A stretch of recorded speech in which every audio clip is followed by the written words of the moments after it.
Hi நண்பர்களே, எல்லாருக்கும் வணக்கம். எப்படி இருக்கீங்க? நான் ரொம்ப சூப்பரா இருக்கேன். வெளியில மழை ஜோன்னு கொட்டிக்கிட்டு இருக்கு. ஒரு அருமையான தருணம். இன்னைக்கு நம்ம வெற்றிகரமா the art of simple living புத்தகத்திலிருந்து அடுத்த ஒரு எபிசோடுக்கு வந்திருக்கிறோம். தலைப்பு பார்த்தீங்கன்னா, உங்களால் இன்று செய்ய முடிகின்றவற்றை தள்ளி போடாதீர்கள். வருங்காலம் குறித்து உங்களால் பின்வருத்தம் கொள்ள முடியாது. ஸோ என்னைக்குமே செய்யணும்னு நினைக்கிற விஷயத்த தள்ளி போடாதீங்க. உடனடியாக செய்ய ஆரம்பிங்க அல்லது செஞ்சிருங்க அப்படின்றது தான் இதனோட கருத்தாக சொல்கிறாங்க. அதுக்கு முன்னாடி நம்ம சேனலை சப்ஸ்கிரைப் பண்ணாதவங்க சப்ஸ்கிரைப் பண்ணிக்கோங்க. லைக் பண்ணுங்க, ஷேர் பண்ணுங்க, கமெண்ட் பண்ணுங்க. உங்களுடைய கருத்துக்களை மறக்காம தெரிவிங்க. ஒரு துறவியின் கடைசி ஆசையிலிருந்து கிடைக்கின்ற படிப்பினை அது என்னன்னு பார்த்துருவோமா? ஜப்பானில் ஈடோ காலகட்டத்தின் இறுதியில் 1603 1868 ஷாங்காய் என்ற பிரபலமான துறவி வாழ்ந்து வந்தார். அவர் தன் மரணப்படுக்கையில் இருந்தபோது அவருடைய கடைசி ஆசை என்ன என்று கேட்பதற்காக அவருடைய சீடர்கள் அவர் அருகே கூடினர். நான் மரணதேவனுடன் போக மாட்டேன் என்று அவர் கூறினார். அதாவது தான் இறக்க விரும்பவில்லை என்று அவர் கூறினார். ஒரு ஜென் துறவி இப்படி கூறுவார் என்று யாரும் எதிர்பார்க்கவில்லை. ஏன்னா அவர் புத்த மதத்திலோட ஒரு துறவியா வாழ்ந்திருக்கிறாரு.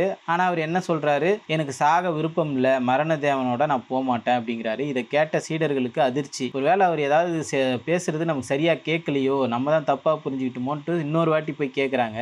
அவர் மறுபடியும் சொல்றாரு, எனக்கு சாக விருப்பம் இல்லை அப்படின்னு சொல்றாரு. அவர் நான் மறுபடியும் சொல்கிறேன், நான் மரண தேவனுடன் போக மாட்டேன் என்று கூறினார். தன்னுடைய 11வது வயதில் துறவரம் பூண்டு 88 ஆண்டுகள் ஜென் புத்த மதத்திற்காக அர்ப்பணித்து கொண்ட ஞானோதயம் அடைந்து விட்டதாக பலராலும் கருதப்பட்ட ஒரு பிரபலமான துறவியால் கூட இந்த உலகத்தின் மீதான பற்றிலிருந்து விடுபட முடியவில்லை. ஸோ இதை தான் அவங்க சொல்றாங்க. ஸோ உலகம் ஆசைகள் நிறைந்தது. அதுக்கு இவர் சொல்றாரு, யாரு?